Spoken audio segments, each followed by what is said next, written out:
Hi, I'm Ian Nethercott, Supply Chain Director at ProBrand, and I spend £35 million on IT products every year, and I'm here to give you tips on how to buy IT for less.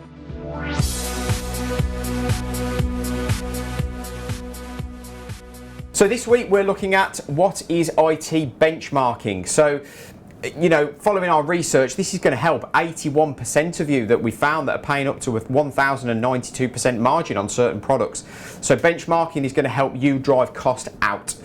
So firstly, look at the definition of what benchmarking actually is. So it's a continuous and systematic process for the evaluation of products, services and processes that are going to really represent best value and best practice in your procurement activities. So a few weeks ago I talked about volatility in the IT supply chain.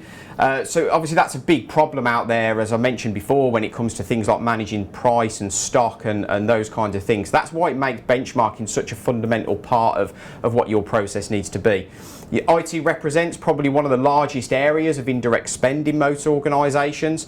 So with that, you're going to be continuously facing challenges in terms of those daily fluctuations of certainly when it comes to price management as well. And I'd also say there's probably a significant lack of probably trade insight in terms of actually what the margins are. There's that complexity in the IT supply chain and so many, middlemen within that supply chain all trying to take a profit. There's a big lack of visibility in there in terms of actually what that margin expectation kind of looks like. So IT benchmarking, or a spend analysis we could call it, is a process that's going to measure the effectiveness of your product choice, price trends, stock availability, and your ongoing IT supply management as well. So what can you do about this? So benchmarking should be a part of your continual organisational strategy. It's not just a one-off activity. It shouldn't be something you just do, this year and next year and the year after. It's got to be a continual kind of process that you're doing with your IT suppliers.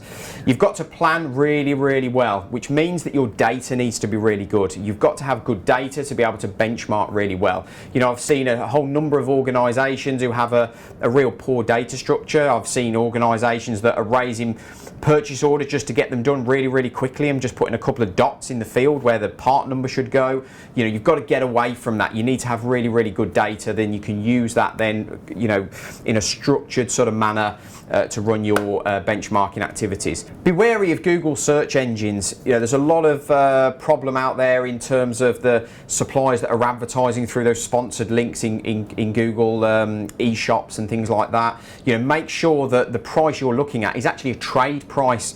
You could be looking at a recommended retail price and so on. You've got to make sure that you're getting that level of visibility in terms of what trade pricing should actually look like. And so when you're benchmarking against suppliers, you're genuinely comparing like for like pricing sources from legitimate UK suppliers as well. Also consider the stock that's aligned to those prices as well. So there's a lot of suppliers out there, onliners, who will show stock to draw people in, and actually do they really have stock at that price as well? Maybe once they've got you on the phone, they'll try and sell you to something else and things like that. So just be wary of those kinds of things as well.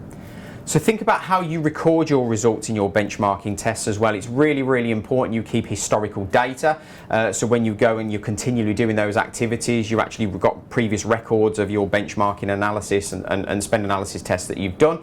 Do you have a fully structured spreadsheet that you're recording results on, or do you have a digital process in place? Think about digital tools that are there that can assist you with those benchmarking activities as well. When you look at the volume of IT products out there, you probably need that to think about that digital capability, and especially if it's something in your strategy as a business to go digital and to start transforming in that way, then think about that. It's certainly how I do it myself. I've got an end-to-end digital process from a point of view of benchmarking and spend analysis against my suppliers. Think about that, but definitely watch. I've got a video coming in a few weeks' time, and I'll show you exactly how I do it myself, and hopefully you can learn from that and get some efficiency in terms of how you can run your benchmarking activities much better.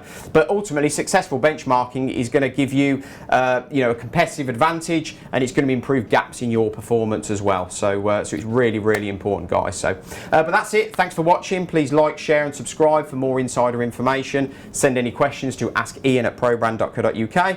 But until next time, keep benchmarking.